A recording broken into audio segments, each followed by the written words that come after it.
to where the players think they stand versus where I think they really do stand. The WNBA and Players Union agreed to an extension of the current collective bargaining agreement to January 9, just before the current deadline ran out Sunday night.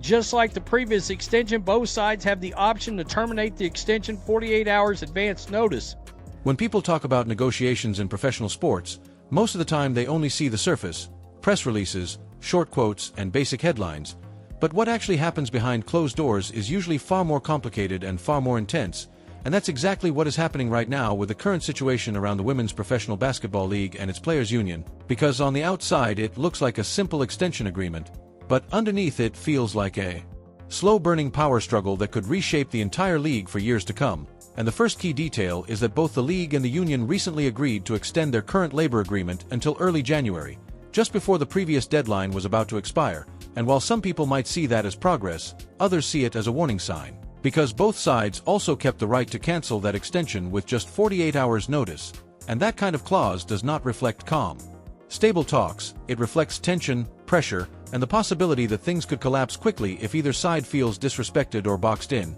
And when the union publicly said it expects real movement from the league, that wasn't just standard negotiation language. It felt more like a message that if things do not change soon, they are ready to escalate. And what makes that risky is that the union appears to be negotiating as if it holds a huge amount of power and leverage. But in reality, the balance of power might not be as strong as they believe, especially when you look at the timing of everything else happening around the league, because at the same time they're trying to negotiate, the league is preparing to add brand new teams in major cities, and that expansion process is not a small side project. It's a massive financial and structural event that brings in hundreds of millions in new money and creates new roster spots, new fan bases, and new long-term business plans. Yet, the union seems to be treating that expansion like a minor detail instead of something that radically changes the urgency of these talks. And that mismatch alone shows how fragile the situation really is, because there is nothing small about launching new teams, especially when the expansion draft that builds those rosters is fast approaching, and by pushing the deadline further, they are actually getting closer to a point where there will not be enough time to manage all of this cleanly,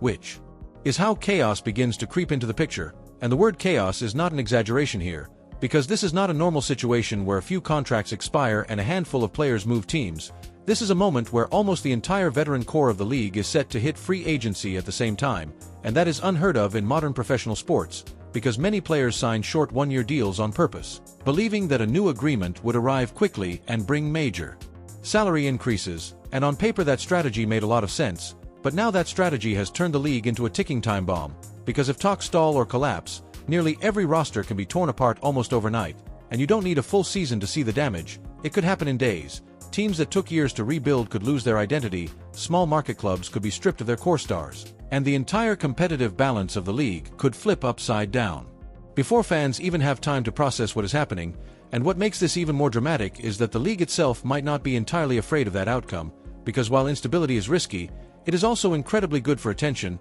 and attention is the currency of modern sports media, and a league-wide free agency frenzy where every superstar can sign anywhere would dominate headlines, social media, and sports shows for weeks. And from a pure marketing perspective, that kind of drama is extremely valuable, but that benefit comes with a massive risk, because the same window also overlaps with major football playoffs that historically dominate the sports calendar, and this basketball league has never successfully competed with that level of attention before. So the league is essentially gambling on whether chaos will help it stand out or get drowned out. And while all of that tension is happening, there is another layer to this story that no one can ignore, which is how much one rising star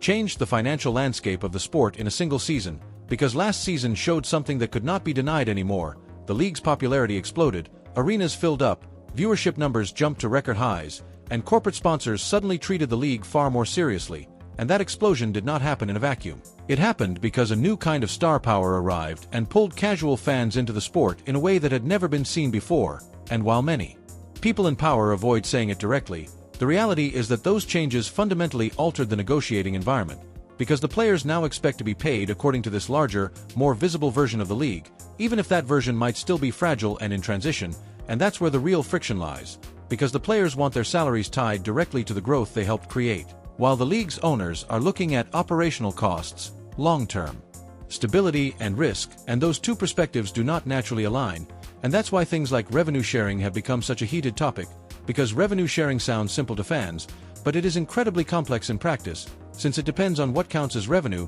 what expenses are deducted, and how new sources of money, like expansion fees, are classified, and none of that can be decided casually, since it affects every contract, every franchise, and every future business decision. And on top of salary questions, there are major quality of life issues on the table, like guaranteed charter flights instead of commercial travel, updated training and medical facilities, stronger retirement packages, and higher minimum salaries for lower-paid players, and none of these are unreasonable. In fact, they are very logical in a growing professional league. But the problem is that every single one of them increases the financial burden on team owners, and if the growth of the league slows down even slightly, those increased expenses become much harder to justify, which is why the owners are cautious, and caution is often interpreted as disrespect or stalling by the players, creating even more tension. And all of this is happening while calendar pressure keeps building, because the talks aren't happening in a calm off-season bubble, they're happening through holidays, with meetings scheduled around major personal dates, which shows just how urgent and stressful the process has become. And that kind of pressure can have two results: either it forces a breakthrough, or it causes someone to snap. And what makes this situation more complicated is the growing presence of alternative basketball opportunities that didn't used to exist, because in the past, players who couldn't agree with their home league mostly went overseas, endured long seasons, cultural adjustments, and time away from family. But now, new domestic projects and alternative leagues are testing the market, offering competitive money and a chance to stay closer to home. And even if those leagues aren't yet as stable or prestigious, they represent a symbolic option, almost like an escape route. And the moment players start seriously committing to those alternatives, the entire balance of power in negotiation shifts, because once a player signs elsewhere, they are no longer waiting, they are no longer leverage. They are gone, and that's what makes the current timeline so dangerous, because every day without a deal increases the chance that players begin locking in other plans, and once that happens, the union's bargaining strength weakens automatically, whether they want to admit it or not. And then there's the expansion problem again, because new teams cannot simply appear out of nowhere without clear rules, and without a finished agreement, no one knows what budget rules apply, what salary caps look like, or how contracts should be structured, and you cannot